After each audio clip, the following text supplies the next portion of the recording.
Hi, I'm Kate Dolovadova. I'm a strength coach. I'm the owner and director of Neuro Strength Australia here on the Gold Coast. I'm an athlete. I was an Olympic weightlifter for quite a few years, and I've been a fitness coach for over 11 years now. And my sporting history, I've been a triathlete. I've competed in marathons, and I basically love all forms of physical activity, but mostly my passion is building strength. Currently, I'm working on building my company, Neuro Strength Australia.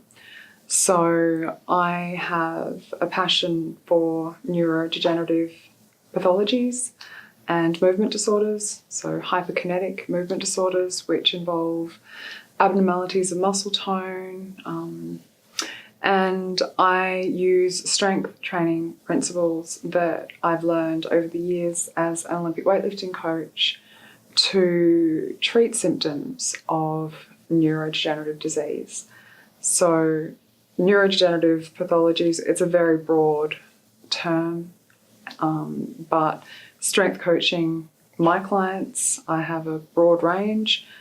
I treat people with Parkinson's, multiple sclerosis, which is an autoimmune disorder. I treat paraplegics, people with spinal cord injuries, PTSD, Alzheimer's, dementia, and also people in need of some sort of positive psychological coaching, which strength coaching really happens in the brain, in the mind. So neurostrength, we're keeping strength in mind, and that's what I'm working on, and that's what my staff are working on also. How did neurostrength all start? Well, I developed a love of the brain at Bond. I was very fortunate to work and be tutored under Professor Jenny Ekberg, who is now a neurophysiologist at Griffith University. She works with Alzheimer's and dementia. Jenny basically imbued in me a love of the brain, and from that I have a very fond collection of my favourite neurologists and people who have demystified the brain and used their love and their passion for the brain, but also are interested in strength building. And Dr. Oliver Sacks, who passed away in 2015, he was probably my greatest inspiration overall. Dr. Sacks, he actually had the record in Venice Beach. He was the first person to do a 600-pound squat. So in addition to being the most amazing neurologist who has achieved the most with Parkinson's disease, they called him Dr. Squat. And I love the man. He really cared about his patients. He realised he wasn't treating a disease, he was treating a person. And neurostrength, to me, is not about getting someone stronger. No one is faceless or anonymous to me.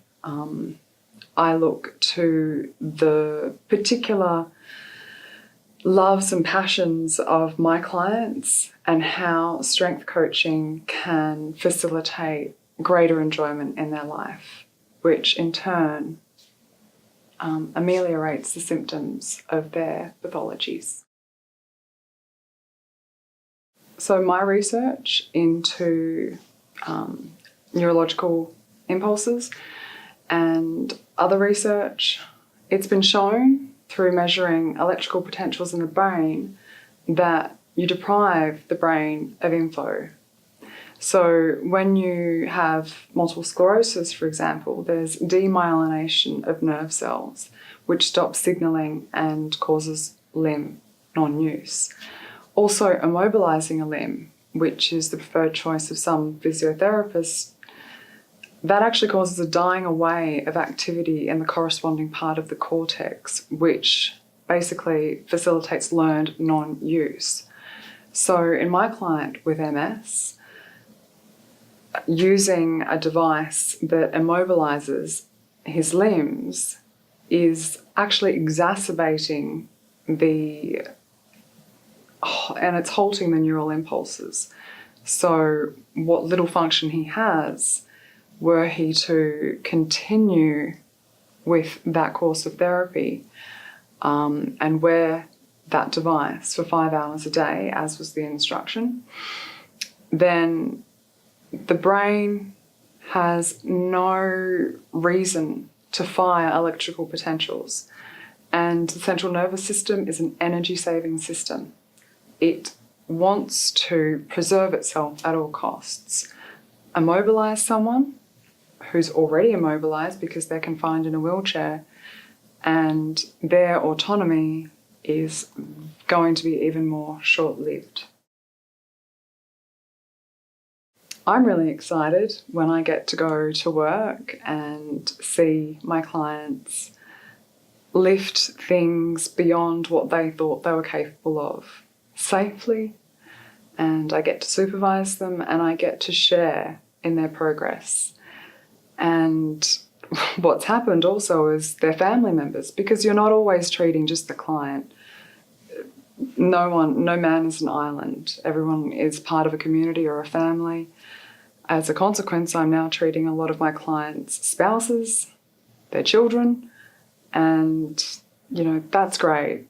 The more people that are performing this sport and learning it, the better, because the greatest predictor for how long you'll live, your quality of life as you get older, is your relative strength and muscle mass, which Olympic weightlifters, we got it in spades.